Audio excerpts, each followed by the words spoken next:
रानो चिड़िया अपनी सादगी और गरीबी के साथ जीवन बिता रही थी। नीम के एक पुराने पेड़ पर उसका एक छोटा सा मिट्टी और तिनकों का घोंसला था। उसके पास मिट्टी के कुछ पुराने बर्तन थे जिनमें वह पानी और अनाज के दाने संभाल कर रखती थी। लेकिन रानो का दिल सोने से भी ज्यादा खरा और साफ था। अरे देखो देखो हरियाली, इस रानो चिड़िया को देखो।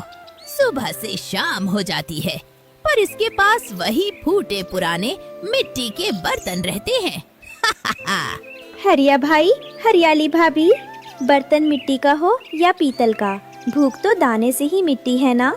मुझे ईश्वर ने जो दिया है मैं उसी में बहुत खुश हूँ। अरे जा जा, संतोष की बातें वही करते हैं जिनके पास कुछ नहीं होता। तो पूरी जिंदगी इसी मिट्टी के घोंसले में सड़ती रहेगी। तभी टुन्नू चिड़ा उड़ता हुआ आता है और हरियाली के सामने खड़ा हो जाता है। अरे ओ हरिया तोते, जबान संभाल कर बात कर। रानो गरीब जरूर है पर उसका दिल तुम दोनों से 1000 गुना बड़ा है। अपनी पीतल की कटोरी का घमंड अपने पास रखो वरना हवा आएगी तो सब बह जाएगा। अरे चल चल चिरोटे, तू भी तो इसका ही साथी है, फटा पुराना चिड़ा।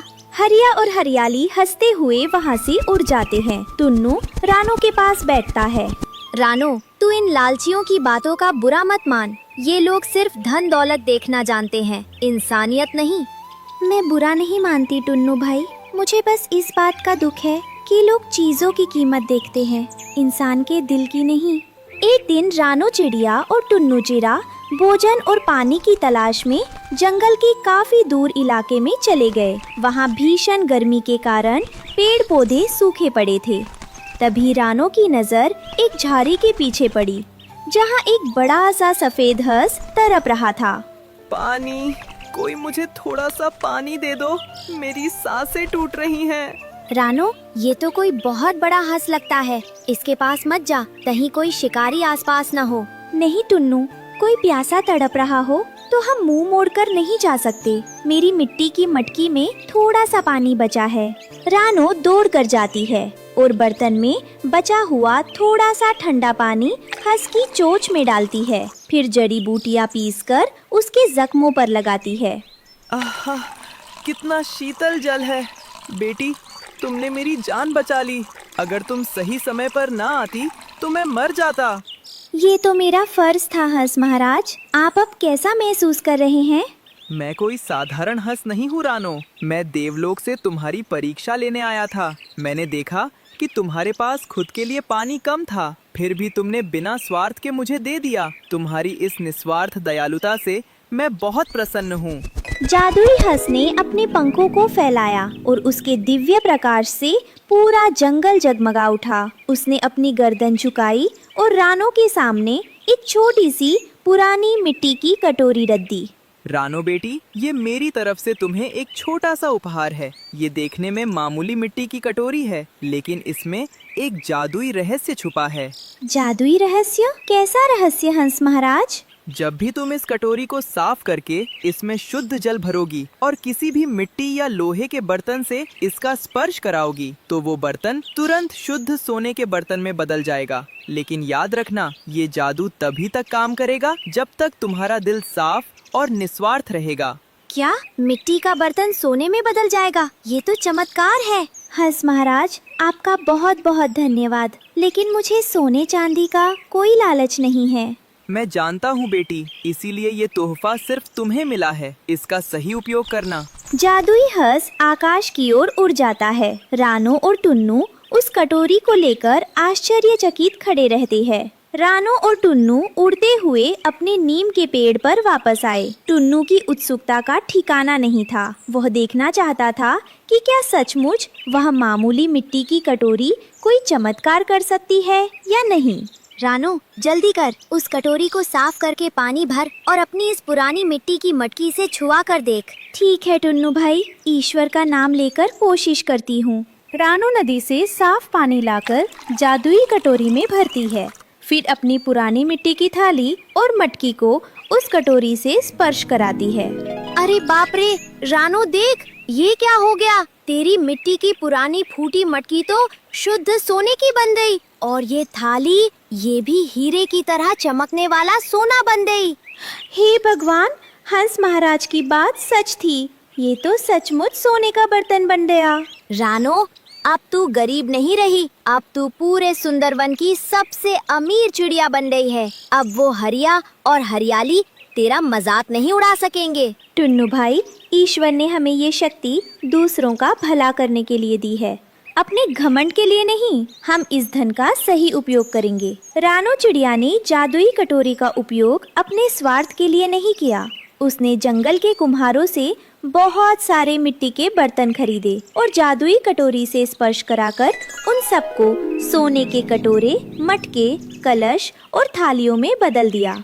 और रानो सोने के बड़े बड़े बर्तनों में मीठा पानी और ताज़ा दाना भरकर जंगल के बूढ़े, बीमार और लाचार पक्षियों को खिलाती हैं। अरे वाह रानो, तू तो धन्य है। इतनी सुंदर सोने की कटोरियों में दाना खिला रही है। गांव में तो कोई अपनी पीतल की कटोरी भी किसी को छूने नहीं देता।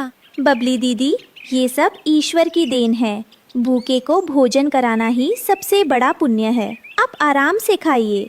धीरे धीरे रानो के पास बहुत सारे सोने के बर्तन इकट्ठा होने लगे। उसके छोटे से मिट्टी के घोंसले में बर्तन रखने की जगह नहीं बची। रानो, देख, इतने सारे सोने के बर्तन जमा हो गए हैं। ये घोंसला छोटा पड़ रहा है और बारिश भी आने वाली है। अगर ये बर्तन जमीन पर गिरे तो कोई चुरा लेगा। टुन्नू भाई, मेरे दिमाग में एक विचार आया है। क्यों ना हम इन सोने के बर्तनों का ही उपयोग करके एक नया घर बना ले। क्या सोने के बर्तनों का घर? ऐसा घर तो पूरे संसार में किसी पक्षी का नहीं होगा। रानो और टुन्नू ने मिलकर एक अद्भुत योजना बनाई। उन्होंने सुंदरवन के विशाल बरगद के पेड़ की एक मजबूत शाखा को चुना। टुन्नू और रानो ने दिन रात एक करके चिपकने वाली जड़ी बूटियों और मजबूत बेलों की मदद से सोने के कटोरों, मटकों और थालियों को आपस में जोड़ना शुरू किया। जरा ये सोने का मटका संभालना रानो, ये बाएं कोने का खंभा बनेगा। हाँ टुन्नू, बहुत बढ़िया। ऊपर सोने की कटोरियाँ इस तरह लगाओ कि बारिश का पानी सीधे नीचे बह जाए और अंदर एक बूंद भी ना टपके। जब वो घर बनकर तैयार हुआ तो उसकी सुंदरता देखने लायक थी। गोल गोल सोने की मटकी के पिलर, सोने की थालियों की चमचमाती दीवारें और सोने के कटोरों से बनी छत। ऐसा महल न कभी किसी ने देखा था और न सुना था। रानो के सोने के बर्तनों के घर की खबर पूरे सुंदरवन में आग की तरह फैल गई। गांव के सभी पक्षी और कालू मुखिया उस अद्भुत घर को देखने के लिए आ गया। अरे बाप रे बाप, हरियाली, मेरी आंखें दबाकर देख तो, ये क्या है? ये रानो का घर है या राजा का महल? हाय मेरी फूटी किस्मत। इस कल की आए गरीब चिड़िया के पास सोने के बर्तनों का महल और हमारे पास सिर्फ पीतल की 2 कटोरियाँ। मुझे तो जलन के मारे चक्कर आ रहे हैं हरिया। असंभव, एक मामूली कौवे और चिड़िया के पास इतना सोना कहाँ से आया? जरूर इसने कोई चोरी की है। ये घर तो सुंदरवन के मुखिया यानी मेरा होना चाहिए था। अरे मुखिया जी, रानो ने कोई चोरी नहीं की। उसने अपनी मेहनत और दयालुता से ये पाया है। वो तो सबको सोने के बर्तन में दाना भी खिलाती है। मुखिया जी, बात जो भी हो, अगर ये सोने का घर हमारा हो जाए तो हम पूरे जंगल के राजा बन जाएंगे। सही कहा हरियाली। आज रात जब रानो और टुन्नू सो जाएंगे तब हम इस घर के सारे सोने के बर्तन उखाड़ लेंगे और जादुई कटोरी चुरा लेंगे। लालच और ईर्ष्या इंसान और पक्षी दोनों को अंधा बना देती है। रात के अंधेरे में जब टुन्नू चिड़ा और रानो चिड़िया गहरी नींद में सो रहे थे, तब हरिया तोता, हरियाली तोती और मुखिया कालू कौआ धीरे से रानो के घर के पास पहुँचे। चुपचाप, कोई आवाज मत करना। हरिया, तू दीवार से वो सोने की चमचमाती थालियां उखाड़। हरियाली, तू वो जादुई मिट्टी की कटोरी ढूंढ। आहा, कितना शुद्ध सोना है। एक एक बर्तन की कीमत ने हमारी 7 पीढ़ियां बैठकर खाएंगी। मुझे मिल गई, मुझे वो जादुई कटोरी मिल गई। भागो यहाँ से, जल्दी। तीनों रानो के घर की दीवार से भारी भरकम सोने के बर्तन और जादुई कटोरी चुराकर तेजी से अपने घोंसले की तरफ भागते हैं। लेकिन वे ये भूल गए थे कि प्रकृति और ईश्वर की नज़र से कोई पाप छुप नहीं सकता। जैसे ही वे चोरी करके भागे, अचानक मौसम ने भयानक रूप ले लिया। करकराती बिजली चमकने लगी और मूसलाधार बारिश शुरू हो गई। अरे बाप रे, ये अचानक कैसा भयानक तूफान आ गया। ऐसा लग रहा है जैसे पूरा आसमान ही जमीन पर गिर पड़ेगा। हे भगवान, हमारे घोंसलों की रक्षा करना।